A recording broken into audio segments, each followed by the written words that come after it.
Ross from Moshville Times here, and I'm with Kim Jennett. How's it going? It's going. I've got my wine. I've got my courgette. So life is good. Yeah. How are you? I'm all right, yeah. I'm kind of perplexed why you've got just a raw courgette, though. I do have to ask that. Well, my boyfriend's family grow their own vegetables, so I'm guessing he's just gone and picked up some lovely vegetables for our dinner tomorrow. But yeah, Nice. See, I I ask don't know. all the hard-hitting questions. Everyone needs to know these things, you see. Right? So, first things first, you've got a brand new single out. What can you tell us about it? Oh gosh. Oh gosh, yeah. Hell is wherever you are. I've been wanting to put music out there for a long time. So it's about time that I got something out there. And I'm super proud of it. It's a breakup banger. It's quite reminiscent of like that 2000s sassy girl power sort of tunes. It's very influenced by Avril Lavigne, Skunk and Nancy, even artists like Britney Spears, just that raw sass. I was listening to it a lot at the time when I was going through a breakup, and it really inspired the tune. And yeah, it's the first single of hopefully quite a few more that will be announced very soon. And the video for it is going to be out in 3 days. Actually, I'm not sure when this is going to be out there, but the video may already be out there. It's going to be out on the 20th on YouTube, on the YouTube. Hmm. How did your pre-existing fans take to it? So I was a little bit slightly concerned on how people would take it, because it is very different to anything that I've released before. It's a lot more commercial, I'd say, and a lot more pop, but people seem to have taken to it really well. People have seemed to love it so far. There've been a lot of really positive feedback, which is great to hear, really. So yeah, the response has been awesome. It's already got quite a lot of radio play and lots of lovely comments. So yeah, Plus, what my more can you review want? of it made you cry. It did. It brought a tear to my eye. I was just like, that's. It was so sweet. Yeah, it was just really good review. And obviously, when you put like that much effort into something, it's quite nerve-wracking hearing what the response is going to be, because I put my heart and my soul and my everything into this song. It's about something that is really close to my heart, and I went through a lot at the time. So to get positive feedback from it, that people have really heard the song and felt what it's about, it means a hell of a lot to me. So it did bring a little tear to my eye. And the song's just been played on Radio 1 as well. Yes, which is bonkers. Yeah, really wild. We stayed up and listened to it last night, and some amazing other acts on there that really inspire me, like Hot Milk and Delilah Bond. They were played just before my track, and yeah, it was pretty mind blowing. Really lovely that the Uh, response is this good. Obviously, it differs so much from like your old band Voodoo Blood and your work with Myke Gray. Was that intentional when you've been listening to all that stuff, or was that just what came out when you wrote it? To be honest, I went into this new project I say it's a new project. I have done, like you say, things with Myke Gray under Kim Jennett, but this is the first time that I have released anything with music that I have written under my own name. So I went into it actually wanting to do more of a bluesy sort of project, because I've been working with Krissy Matthews. We released a song called Queen. We tour quite often around Europe, and we just did a gig in Portugal at a festival, which is lovely. And I really enjoyed singing the blues, which was heavily influenced by like the old school, BB King, Etta James. I'm really heavily influenced by the proper old school blues artists. So I wanted to bring that into this new project. But I feel like sometimes creativity creates a ride for you, and it takes you on a ride, and you have your intentions of wanting to do one thing and it takes you in a completely other direction. And sometimes you've just got to go with it. And like I say, I was listening to quite a lot of kind of 90s 2000s pop rock, which is, I love that. It's what I listen to make myself feel good. So I guess that was kind of channeled through this song. And yeah, it kind of wrote itself really. And it wasn't my intention to release this one as the single, but everyone that listened to it was like, you need to release this one first. This is the one you need to release. And yeah, it was quite organic really, and not what I intended to do. Obviously, you've done the band thing in the past and obviously collaborated with Myke Gray under your own name. What made you decide to actually tour and record under your own name this time around? I think I've already got such a lovely loyal fan base that it would feel quite strange to start everything up from the ground and do something completely different, which was, I was kind of at a crossroads with it. And I was like, right, do I start a band or do I keep going under Kim Jennett? But you know, I've played Download under this name and done a lot of cool things, and it would feel like a shame to just leave it and not do that anymore. So I thought, why not just continue? And then also I'm really inspired by a lot of women that do things like this, like Miley Cyrus, Kelly Clarkson, Avril Lavigne. Like, I just think it's badass to just go out there as yourself and just be like, this is me. Obviously I have a band behind me, they're quite involved as well, but they're all professional touring musicians, and I can't always have the same band for each gig, because they're off working and doing other things too. So it's quite nice to have that flexibility of, okay, well, I can still go out there on my own as Kim Jennett, regardless of my band. But of course, I do have my band that I'm going out on tour with, gosh, in like a couple of weeks. And they're fantastic, and they've been quite heavily involved in this project as well, in the recording process and the arranging process and things like that. Obviously, the video for the single is smashed the funding target and Kickstarter. Yeah. What did it finish on, or what's it sitting at now, and what can we expect from the video? So it got to, I think it was 211% over target, which is crazy. When I first set it up, I wasn't even sure if it was gonna hit the target. I was just like, I'll try and do this because I love to get a music video out there for my first release. And yeah, the response was crazy. The music video, which, like you say, will be out very soon, it's got quite a cool little storyline behind it, which I haven't done in a music video before. It's always been sort of a performance video, but this has got like a nice storyline which involves playing a card game with the devil.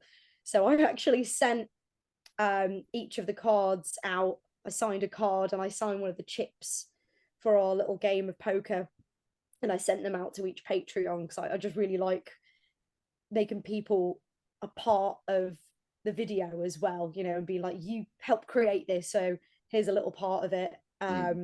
And that, yeah, it was great fun to film, and I can't wait to get it out there. I can't wait for people to see it. Really proud of it. And as you just mentioned, you're going out on tour in a couple of weeks' time, supporting Jeff Tate and a few headline shows. What can we actually expect from a Kim Jennett show? So this show is very different to what it has been before. I feel like we've taken it up a level, for sure, but expect lots of new music. That's all I'm going to say for now. But yeah, we will be selling some form of new music, which I will announce soon. Anything from the past, like bands, projects, collaborations? From the past, as in what? Like any sort of like voodoo in blood the stuff, set. or sorry? Yes. So we will be performing some songs that you will probably have heard if you've heard about me before. We aren't doing any of the Voodoo Blood songs in this set. We did do last time, but I really wanted to make way for some new stuff. But there'll definitely be some of the Myke Gray era songs in the set. And you've played with Krissy Matthews and stepped in for Revival Black towards the end of their time. What's it like to come into an established setup? It's really cool actually, and it's quite relaxing, to be honest. Because with something like my own project, and I talk to Krissy like this all the time, and I just say, when I come and work for you, it's the most relaxing thing ever. It's lovely, you know, Mhm. you're kind of controlling everything, and I just go on and sing, which is really nice. Because with my own project, you know, it's not just that I'm the singer, I'm also the graphic designer, the video editor, the booker, the Mhm. PR agent, you know, all of these other roles that I have to take on. So I love doing the session jobs. They're great. They're absolutely great fun. As much as I do love doing all of these different roles as well. I don't Mhm. know if you've seen, I wrote a status about this the other day about Yeah. how musicians now, it's not just about going up and playing music. They have to take on all of these different roles and Mhm. become a content creator, like I said, PR agent, booking agent, music video editor, all of these different things that we have to do these days. Yeah. So yeah, stepping into and doing the session stuff is lovely. It's a nice break. Nice. Obviously, you resurrected Voodoo Blood a couple of years back for one single. What was it like to revisit your alter ego, the Voodoo Woman? I love it. I love revisiting that kind of wild, hard, heavy side. And I don't think it would be the last time that I'll do that either. Maybe it's something that I'd dip my feet into again. We'll see if I've got time. But Nice. I love Voodoo Blood. I always just think it felt slightly wrong doing it without the original members, to be honest. That was sort of my qualm with it. I was like, it's not the same, but Mhm. everyone's kind of moved on to do different things. And you know, maybe if I find the right people to resurrect it, um, I will do again. And the time, because I'm bloody busy at the minute. So during lockdown, you were on The Voice. What was your experience of that, and why did you do it? Oh my days, it was so weird because it was lockdown. So we didn't have an audience in front of Mhm. us. It was literally just computer screens. It's what I wrote, as we were talking about before, that Mhm. Voodoo Blood song that I released, Black Mirror. It was about it felt like that episode of Black Mirror Mhm. where they go out and they're performing, I think it was like robots or screens Right. or something. I don't quite remember now. It was a long time ago. I've drunk a lot of wine since then. But I went out and yeah, it was just screens with people like on their webcams eating Yeah. their roast dinner, having their cups of tea, and it just felt odd. It was so bizarre. I was like, this feels like it doesn't feel like I'm performing. It kind of felt like I was in a rehearsal or something. So I felt like I didn't have that response like you get from a live show, which felt a Yeah. bit strange. But then at the time, you know, we couldn't go out and gig anyway. Mhm. And that's why I did it. I thought, well, you know, what else am I going to do at the minute? We're all kind of stuck inside. So if I can go out and perform, which I apparently have to do, it's like my medicine. I have to go out and perform. I can't go for long without performing, or I go a little bit insane. So I went out, did it, and I'm glad I did. It was a really interesting experience. Yeah, because it seems like The Voice is like one of the nicer ones, because like they're called coaches rather than judges and stuff like that, and like the Yeah, feedback's always a bit nicer. It's not like just let's say something nasty so that like we can clip it out and put it on social media and people can talk about it in that way and stuff like that. yeah. Was there any particular coach you were hoping would turn their chair? I really wanted Tom Jones to be honest, because he's an absolute legend. And Yeah, like, actually, my guitar player, Chris Charles, showed us on tour last time. He's got like a blues record out, and it's so good. He's got an amazing like blues, like soul blues voice. yeah, So I was like, that would be quite cool. Um, but yeah, I think like the comments that I got, that it was a bit too rock for them, and that hmm, got that drove up some controversy, which was interesting. There was quite a big article got written on it that rock fans were outraged that they didn't turn because I was too rock, and that they were discriminating against rock, which, you know, I get they're looking for someone who's really marketable, and my voice is a little bit niche and it's a little bit more of an acquired taste. So, you know, I get it, but yeah, it's not necessarily a bad thing that that I got the press from it, you know. Yeah. So speaking of lockdown, you did a lot of live streams back then. Would you ever revisit doing them? If we had another lockdown, then maybe. I love doing my live streams. They're one of my favorite things that I've ever done. I loved it because I'm, believe it or not, I'm a bit of an introvert, so I don't really like to be out chatting to people for too long. I've got a bit of a social battery and I hit a wall and I'm like, oh. So it was quite nice to be able to sit from the comfort of my own home and still have social interaction with people, but with being quite comfortable. And it was lovely. I loved it so much. But then as soon as everything started opening up again, my numbers dropped and it wasn't sustainable anymore because I ran off people's donations, which people were very kind to donate each week. And then I put all the donations into a hat and pick out a winner and send my artwork off. But that's how I kept going with it. And then once everything opened up again, it was like, right, well, I guess it's time to go out there and play physical gigs again. But if there's another lockdown, I will definitely be doing that again because I bloody loved it. It was great fun. So who would you like to tour with? Oh my days, that's a great question. Everyone, anyone that would have me. But I think my top band that I'd love to tour with is Hailstorm. I think that'd be a really cool fit. Yeah, that would. I love Lizzie Hale. She's the reason I sing why I sing the way I do. I remember hearing Miss the Misery when I was in university, and I was like, I want to sing like that. I want to have that grit in my voice. It's so cool because I was doing kind of rock and rolly stuff. It wasn't really like hard rock that I was writing at the time. And I heard that and I was just like, that's so cool. She's the coolest woman I've ever seen. So I love to tour with her, and they just seem like really nice people as well. Yeah. So I think they'd be cool to tour with. Yeah, I've interviewed Josh, the bass player. He's really nice, really sweet. Yeah. So what's the most valuable lesson you've been given from a band or a musician?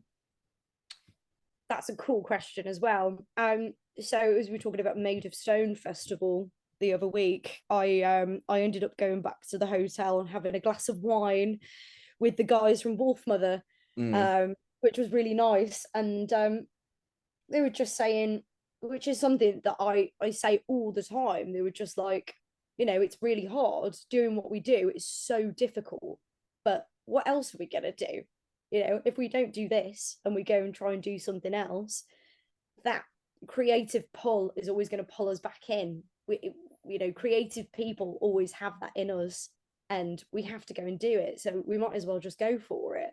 And my dad as well is also an artist, and he always says, you know, being an artist is a blessing and a curse because you can't escape it.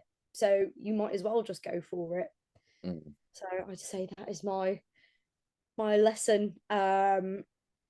It's maybe not the cleverest one because my lord, it's been very difficult, and I, you know, I've had a tough time trying to do this, but then I've also had the best times in my life as well and experienced things that many people don't get to experience. So it's just a way of life now. There's no turning back. Yeah. And lastly, what else can you tell us about plans for the rest of the year or 2025 even? So we obviously have a tour coming up with Jeff Tate's, which will be amazing. That starts on the 27th. We start in Ireland and then we move on to the UK. And then I've got my shows as well, which I probably should have got this on my phone beforehand, so it was ready. So I've got my shows which are coming up On the Monday, the 30th of September, I'm doing an acoustic set at Black Box in Belfast. Then I've got a headline show on the 2nd of October in Wolverhampton at the Gifford Arms. And I've got another headline show, which I'm going to use as like my single release party. This is us getting together, having a good time, kind of celebrating nearly the end of the tour, which is on Thursday, the 17th of October at the Waterloo in Blackpool. I've got my friends in Twisted Illusion and Beth Blade performing at that as well. So that should be great. We have the music video coming out on the 20th. I don't know whether to release my other thing. Oh, sod it. I'll tell you. I've got an EP coming out as well, which will be sold on that tour. It's coming up soon anyway, so I need to probably release that soon. Yeah, and send me the rest of the tracks as well for it. I will, yeah. I'll send you all. I've got a press kit for it that I'll send over. Amazing.